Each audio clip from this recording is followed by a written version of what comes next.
ओम नमो भगवते वासुदेवाय नमः। नमस्कार दोस्तों, आप सभी का आपके अपने यूट्यूब चैनल आसान राह में हार्दिक स्वागत है। दोस्तों, आज मैं आपको सुनाऊंगी भाद्रपद मास की शुक्ल पक्ष की एकादशी यानी परवर्तनी एकादशी की व्रत कथा। तो इस एकादशी को पद्मा एकादशी के नाम से भी जाना जाता है। दोस्तों, कथा सुनने से पहले कमेंट बॉक्स में भगवान श्री हरि विष्णु की जय अवश्य लिख दीजिए। भगवान श्री हरि विष्णु आप सभी की मनोकामनाएं पूर्ण करेंगे। बोलिए श्री हरि विष्णु जी की जय। बोलिए लक्ष्मी नारायण जी की जय। दोस्तों, कथा इस प्रकार है।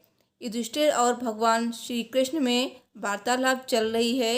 युधिष्ठिर कहने लगे, हे भगवान, भाद्रपद शुक्ल एकादशी का क्या नाम है, इसकी विधि तथा इसका महात्म्य कृपा करके कहिए।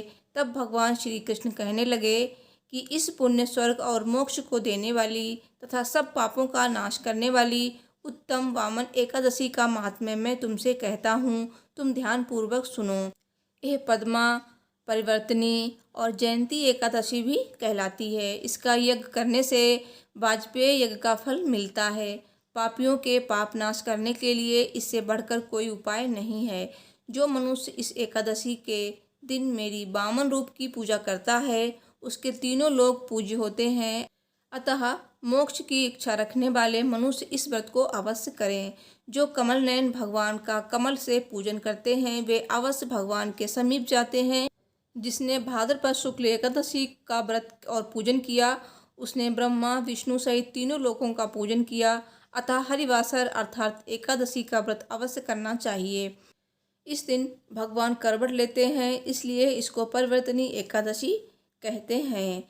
भगवान के वचन सुनकर युधिष्ठिर बोले कि भगवान, मुझे अति संदेह हो रहा है कि आप किस प्रकार सोते और करवट लेते हैं तथा किस तरह राजा बलि को बांधा और वामन रूप रखकर क्या क्या लीलाएं की।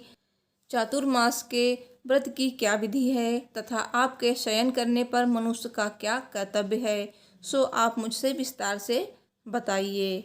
श्री कृष्ण जी कहने लगे, हे राजन, अब आप सब पापों को नष्ट करने वाली कथा का श्रवण करें।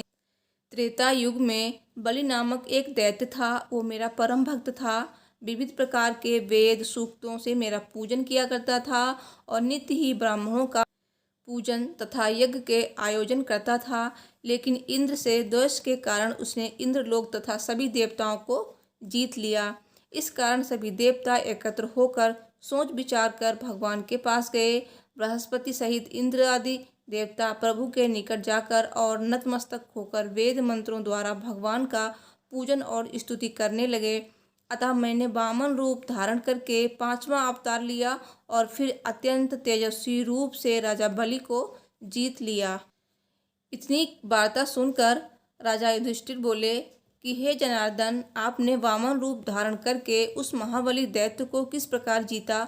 श्री कृष्ण जी कहने लगे, मैंने वामन रूपधारी ब्रह्मचारी बलि से 3 पग भूमि की याचना करते हुए कहा, ये मुझको 3 लोक के समान है और हे राजन, ये तुमको अवश्य ही देनी होगी। राजा बलि ने इसे तुच्छ याचना समझकर 3 पग भूमि का संकल्प मुझको दे दिया और मैंने अपने त्रिविक्रम रूप को बढ़ाकर यहाँ तक कि भूलोक में पद, भुवलोक में जंघा, स्वर्गलोक में कमर, महलोक में पेट और जनलोक में हृदय, यमलोक में कंठ की स्थापना कर सत्यलोक में मुख, उसके ऊपर मस्तक स्थापित किया। सूर्य चंद्रमा आदि सब ग्रह गण, योग नक्षत्र, इंद्रादि देवता और शेष आदि सब नागगणों ने विविध प्रकार से वेद सूक्तों से प्रार्थना की। तब मैंने राजा बलि का हाथ पकड़कर कहा, हे राजन, एक पद से पृथ्वी, दूसरे से स्वर्गलोक पूर्ण हो गए। अब तीसरा पग कहाँ रखूं? तब बलि ने अपना सिर झुका लिया और मैंने अपना पैर उनके मस्तक पर रख दिया, जिससे मेरा ये भक्त पाताल को चला गया। फिर उसकी विनती और नम्रता को देखकर मैंने कहा, हे बलि, मैं सदैव तुम्हारे निकट ही रहूँगा। विरोचन पुत्र बलि से कहने पर भाद्रपद शुक्ल एकादशी के दिन बलि के आश्रम पर मेरी मूर्ति स्थापित हुई। इसी प्रकार दूसरी क्षीर सागर में शेषनाग के पृष्ठ पर हुई। हे राजन, इस एकादशी को भगवान शयन करते हुए करवट लेते हैं, इसलिए तीनों लोकों के स्वामी भगवान विष्णु का उस दिन पूजन करना चाहिए। इस दिन तांबा, चांदी, चावल और दही का दान करना उचित है। रात्रि को जागरण अवश्य करना चाहिए। जो विधि पूर्वक इस एकादशी का व्रत करते हैं वे सब पापों से मुक्त होकर स्वर्ग में जाकर चंद्रमा के समान प्रकाशित होते हैं और यश पाते हैं। जो पाप नाशक इस कथा को पढ़ते या फिर सुनते हैं उनको 1000 अश्वमेध यज्ञ का फल प्राप्त होता है। बोलिए भगवान विष्णु की जय। बोलिए एकादशी माता की जय। बोलिए लक्ष्मी नारायण जी की जय। दोस्तों मुझे उम्मीद है मेरी वीडियो आपको पसंद आई होगी, तो प्लीज़ वीडियो को लाइक शेयर कीजिए और मेरे चैनल को अगर अभी तक आपने सब्सक्राइब नहीं किया है तो प्लीज़ सब्सक्राइब कीजिए। मिलती हूँ नेक्स्ट वीडियो में। Thanks for watching. हर हर महादेव। जय श्री लक्ष्मी नारायण जी।